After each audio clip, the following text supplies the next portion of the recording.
بسم اللہ الرحمن الرحیم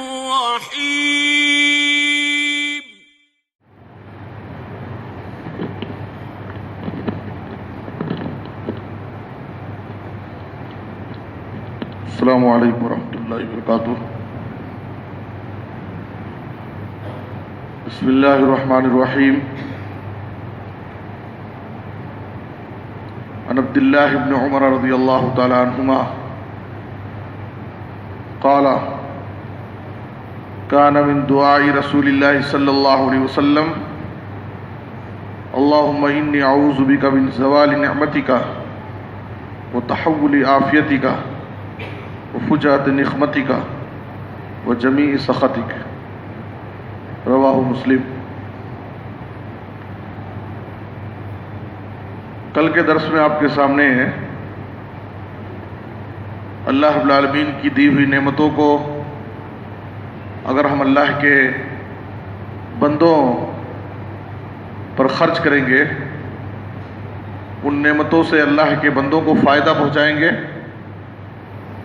تو وہ نعمتیں ہماری زندگی میں باقی رہیں گی۔ لیکن اگر ان نعمتوں سے ہم اللہ کے بندوں کو فائدہ نہیں پہنچائیں گے، اپنے لیے خاص کر لیں گے، تو اللہ تعالیٰ ان نعمتوں کو ہم سے چھین کر دوسروں کو دے دے گا۔ زوال نعمت کا ایک اہم سبب ہے انسان کی زندگی میں ناشکری پیدا ہونا۔ ظاہر ہے کہ نعمتوں سے نوازنے والی ذات اللہ کی ذات ہے۔ ہماری زندگی میں جو بھی ہمیں نعمتیں حاصل ہیں، چاہے وہ دینی نعمتیں ہوں یا دنیاوی نعمتیں، چاہے وہ ظاہری نعمتیں ہوں یا باطنی نعمتیں، تمام نعمتیں اللہ کی طرف سے ہم کو ملی ہیں۔ تو ان نعمتوں پر ہمیں اللہ کا شکر ادا کرنا چاہیے۔ اگر ہم اللہ کا شکر ادا کریں گے تو یہ نعمتیں ہماری زندگی میں باقی رہیں گی، بلکہ اللہ تعالیٰ کا وعدہ ہے کہ ہم شکر گزاری کرنے پر مزید نعمتوں سے نوازیں گے۔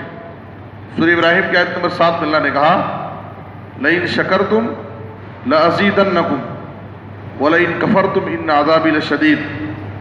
اگر تم نعمتوں پر شکر ادا کرو گے تو ہم تم کو مزید نعمتیں عطا کریں گے، اور اگر تم ناشکری کرو گے تو ناشکری سے اللہ تعالیٰ جہاں نعمتوں کو چھینتا ہے، مزید اللہ رب العالمین کی طرف سے ناشکروں پر عذاب بھی آتے ہیں۔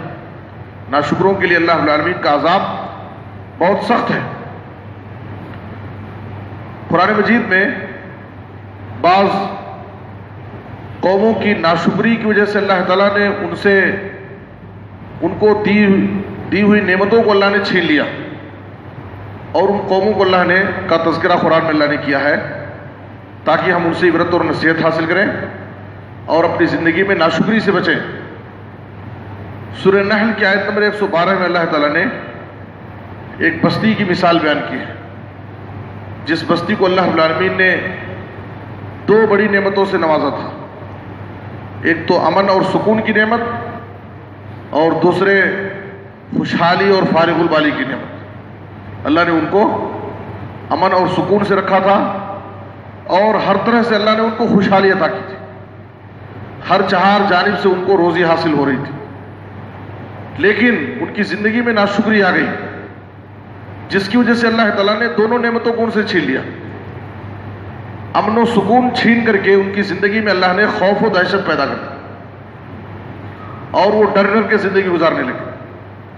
ایک وقت تھا کہ بڑے چین اور سکون کی زندگی گزار رہے تھے، اللہ نے چین و سکون کو ختم کر کے ان کو خوف میں مبتلا کر دیا، اور خوشحالی کو اللہ نے ختم کر کے ان کو بدحالی میں ڈال دیا۔ ایک وقت تھا کہ ہر چہار جانب سے ان کے اوپر ان کو روزی حاصل ہو رہی تھی، اللہ نے روزی کو چھین لیا اور بھوکمری کا شکار ہونے لگا۔ اللہ نے کہا وَضَرَبَ اللَّهُ مَثَلًا قَرْيَةً كَانَتْ آمِنَةً مُطْمَئِنَّةً يَأْتِيهَا رِزْقُهَا رَغَدًا مِنْ كُلِّ مَكَانٍ۔ اللہ نے جو سبب ذکر کیا فَكَفَرَتْ بِأَنْعُمِ اللَّهِ، اس بستی نے اللہ کی نعمتوں کی ناشکری کی. ناشکری کی وجہ سے فَأَذَاقَهَا اللَّهُ لِبَاسَ الْجُوعِ وَالْخَوْفِ بِمَا كَانُوا يَصْنَعُونَ. تو ہماری زندگی میں ناشکری نہیں آنی چاہیے، ہم ہر حال میں اللہ کے شکر گزار بنیں. دوسرا واقعہ اللہ نے دوسری مثال قوم سبا کی بیان کی ہے سورہ سبا میں، آیت نمبر 15 سے 17 میں اللہ نے ان کی اس واقعے کو ذکر کیا ہے. لَقَدْ كَانَ لِسَّبَإٍ فِي مَسْكَنِهِمْ آیَةٌ. قوم سبا یہ وہ قوم ہے جس کو اللہ تعالیٰ نے بڑی خوشحالی عطا کی تھی، زراعت کے اعتبار سے، تجارت کے اعتبار سے، ہر اعتبار سے اللہ تعالیٰ نے ان کو بڑی برکتوں سے نوازا تھا. ان کی بستی کے دائیں اور بائیں 2 بڑے باغ تھے جو ہمیشہ پھلوں سے لدے رہتے تھے، ہر قسم کے پھل ان کے باغوں میں پیدا ہوتے تھے. اور تجارت کے لیے بھی اللہ تعالیٰ نے ان کے لیے بڑی آسانیاں پیدا کی تھی. تو زراعت اور تجارت دونوں اعتبار سے اللہ تعالیٰ نے ان کو بڑی برکتوں سے نوازا تھا. اللہ نے ان کو ایک حکم دیا، کلوا من رزق ربکم واشکروا لہ. اللہ کی دی ہوئی روزی کو کھاؤ اور اللہ کی اس نعمت پر اللہ کا شکر ادا کرو. اللہ نے کہا کہ اللہ کی یہ نعمتیں ہیں، ان نعمتوں کو کھاؤ اور اللہ کا شکر ادا کرو.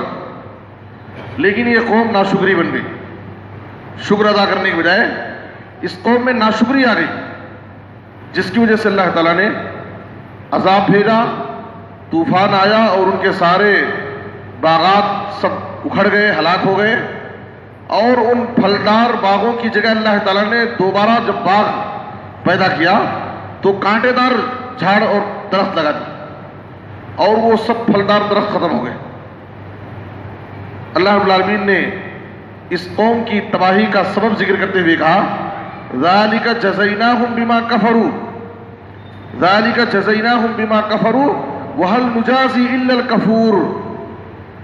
قوم سبا کو، جن کو ہم نے تجارت اور زراعت ہر اعتبار سے بڑی خوشحالی عطا کی تھی، لیکن عذاب بھیج کر کے اس قوم کو ہم نے تباہ و برباد کر دیا. اس کا سبب کیا ہے؟ ذَلِكَ جَزَيْنَاهُمْ بِمَا كَفَرُوا. ان کی ناشکری کی وجہ سے ہم نے ان کو یہ سزا دی ہے. وَهَلْ نُجَازِي إِلَّا الْكَفُورَ. اور ہر ناشکرے کو ہم ایسا ہی بدلہ دیتے. وَهَلْ نُجَازِي إِلَّا الْكَفُورَ. ناشکروں کے لیے اللہ رب العالمین کی یہی سزا ہے، یہی بدلہ ہے. ہماری زندگی میں کبھی بھی ناشکری کے جذبات نہیں آنا چاہیے. ہم جس حال میں بھی ہیں، اپنے سے زیادہ مجبور اور کمزور انسان کو دیکھ کر کے بھی ہم اللہ کا شکر ادا کریں کہ اللہ رب العالمین کا شکر ہے کہ اس سے بہتر اللہ نے ہم کو بنایا.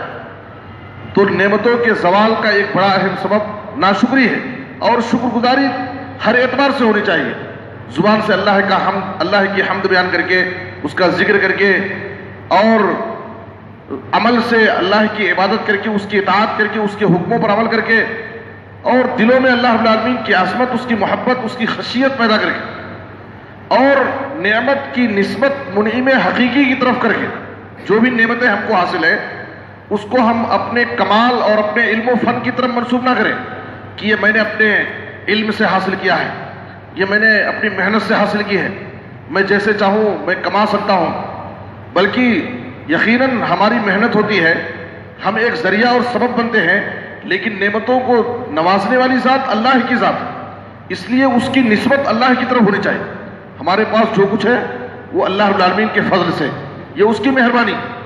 تو ہم نعمتوں کی نسبت اللہ کی طرف کریں، یہ بھی نعمتوں کی شکر گزاری کا ایک اعلیٰ طریقہ ہے.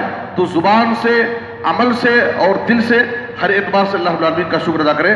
اس دعا کے اندر نبی صلی اللہ علیہ وسلم جو میں نے آپ کے سامنے پیش کی ہے صحیح مسلم کی، 4 چیزوں سے آپ صلی اللہ علیہ وسلم اللہ کی پناہ مانگتے تھے. زوال نعمت سے اللہ کی پناہ مانگتے تھے، اور عافیت کے پھر جانے سے. صحت و عافیت کی نعمت ہے، صحت و عافیت کو اللہ ختم کر کے ہم کو بیماریوں میں مبتلا کر دے تو اللہ تعالیٰ سے آپ پناہ مانگتے تھے. اور اسی طرح سے اچانک ناگہانی آفتوں سے، بلاؤں سے بھی آپ اللہ کی پناہ مانگتے تھے. اور اللہ رب العالمین کی ہر قسم کی ناراضگی سے بھی آپ اللہ کی پناہ مانگتے تھے. پناہ مانگنے کا مطلب یہ ہے کہ اللہ تعالیٰ ان چیزوں سے مجھے بچائے رکھے، حفاظت سے رکھے.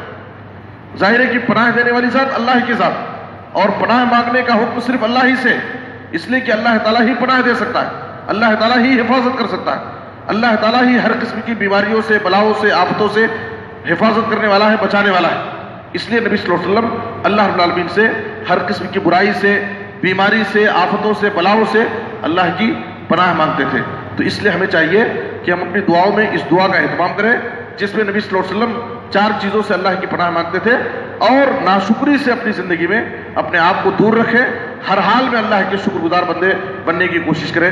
اللہ سے دعا ہے کہ اللہ تعالیٰ ہمیں ان باتوں کو سمجھنے اور ان پر عمل کرنے کی توفیق عطا فرمائے. آمین. تقبل یا رب العالمین. وصلی اللہ علی نبینا محمد و آلہ وصحبہ اجمعین.